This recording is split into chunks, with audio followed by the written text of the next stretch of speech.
So good evening, everybody.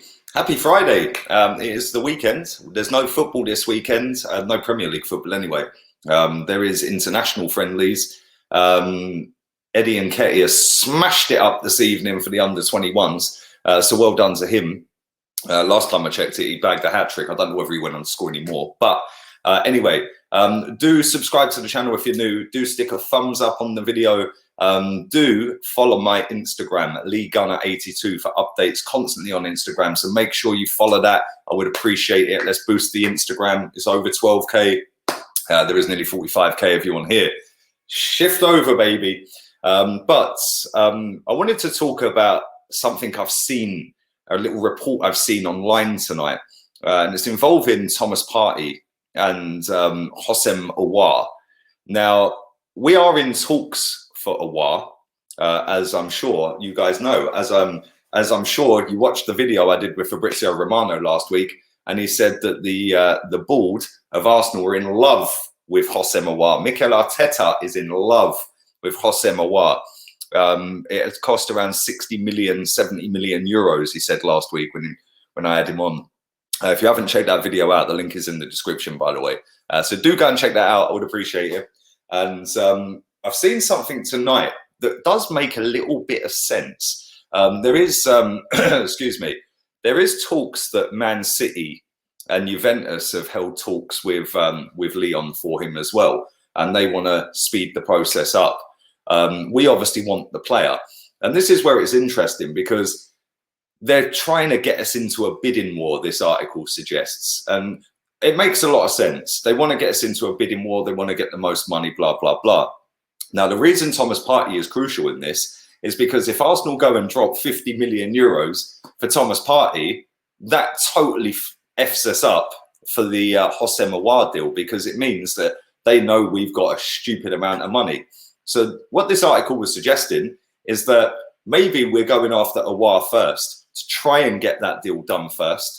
And then we go and do the Thomas Partey deal, which to me does make a lot of sense. A lot of sense. If you are negotiating with one club and there's another couple of clubs negotiating with them as well, and they're trying to pin everyone off against each other, you can't go and drop £50 million for Thomas Partey in one instalment because it's a buyout clause, because you just lose your whole bargaining tool over with the other club. So that does make sense. But this is Arsenal Football Club, and Arsenal Football Club love to do everything back to front, don't they? So as a fan looking outside in, I'm just looking at it thinking, right, we should have had Thomas Partey signed, sealed, delivered months ago.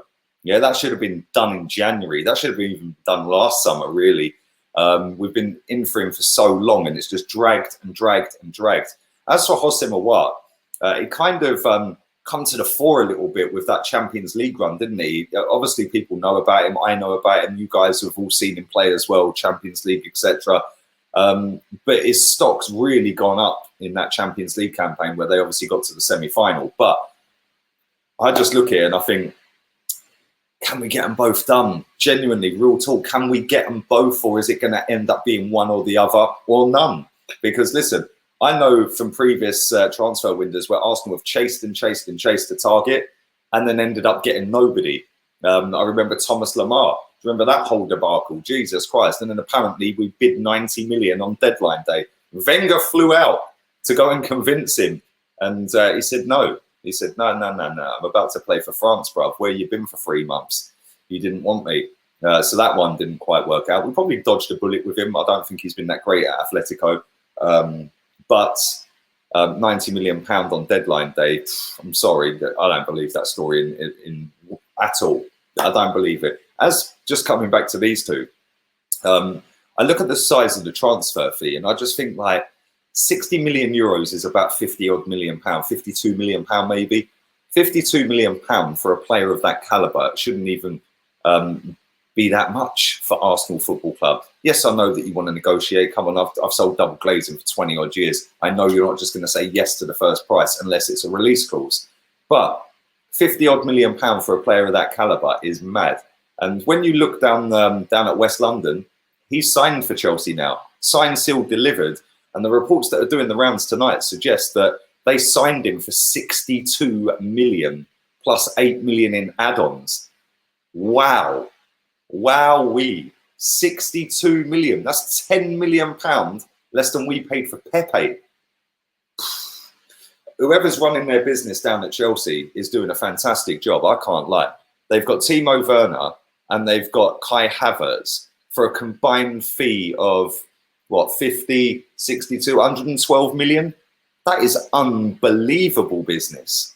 That is ridiculously cheap.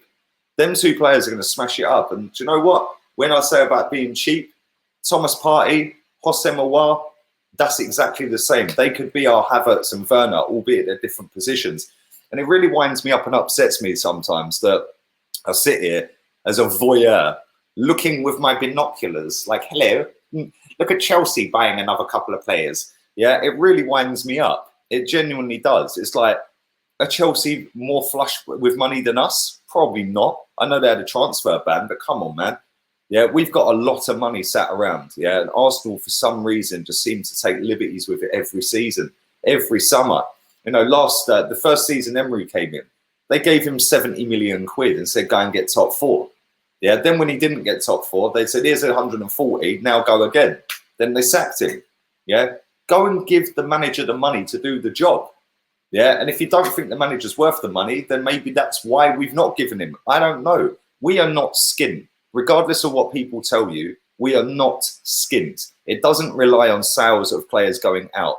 Adamant of that. I'm so adamant. We have got so much money sat in bank accounts. I know we have. You only have to look at the annual accounts at Arsenal Football Club to see how much money we've got. We had 200 odd million pounds sat in cash reserves. Stan Kroenke paid the stadium off, which meant that we could take the cash reserves out. Now, we couldn't do that. We couldn't use the cash reserves to pay the stadium, to pay it off early, because we would have incurred payments. Stan Kroenke, sorry, we would have incurred fees on top of that. Stan Kroenke has took that out of his own money to go and pay the stadium off, and then whatever sat in that little pot that was 200 odd million, I think there was another pot of 36 million pounds, has either gone back into his pocket, so he's got his money back, or he's going to be able to let us use it. I don't know. What I do know is Chelsea have built themselves one hell of a football club, or a football team, should I say. And we're sitting here nearly a week away, just over a week away, of going to Craven Cottage with Mohamed El Neni and Granit Xhaka as the midfield pairing. There we go. Let me know your thoughts and comments in the comments section down below. Can we get Hossein Aouar? Aouar, can we get him? Can we get him? Will we get him? We obviously can get him. Will we get him? I'd love to know your thoughts on Thomas Partey as well. Do you think that theory that I read out, that I said to you, is something that's possible? I mean, I read it and I thought, yeah, okay, maybe. I could kind of see that. You don't want to go and throw 50 million at him if you're negotiating with him and saying you want to do a payments, blah, blah, blah. So I kind of get it. Let me know what you think. I'd love to know your thoughts on it. Don't forget, follow my Insta, LeeGunner82. I will be back again at about lunchtime tomorrow. Make sure you tune in for that. Subscribe, like, share the content around. Don't forget, check out the Fabrizio video I did last Friday on the channel. The link's in the description. Laters, peeps.